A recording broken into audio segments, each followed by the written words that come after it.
ВМРО, ДПМН и СДСМ денес со јавен двобој на темата ценовниот шок по завршувањето на мерките за замрзнување на маржите. Социјалдемократскиот сојуз се тие кои што направија се да се покачат цените на производите, кои го уништија стандардот на граѓаните и го оплачкаа народот.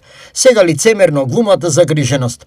Кога веќе СДС реди производи и нивните цени, добро би било да ги нареди и да пресмета на колку се покачија цените на производите на кои тие ги изголемија ДДВ-то. СДС може би заборови, но СДС е тој кој за време на неговото владење го покачи ДДВ-то од 5 на 10% на околу 1500 прехранбени производи.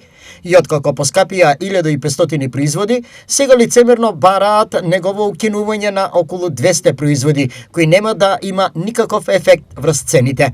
Соопштија од ВМРО ДПМН. Граѓаните се соочуваат со нови ценовни шокови по маркетите и продавниците.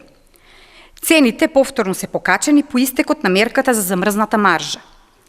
Храната и производите, кои со замрзнати маржи не беа достапни за граѓаните, денес се уште поскапи. Маслото за јадење е покачено од 89 на 92 денари. Млекото над 72 денари, покачени се цените на јајцата, месото, сирењето, соковите. Средствата за хигиена поскапја дури и за 60%. Граѓаните имаат се помалку пари во своите джебови.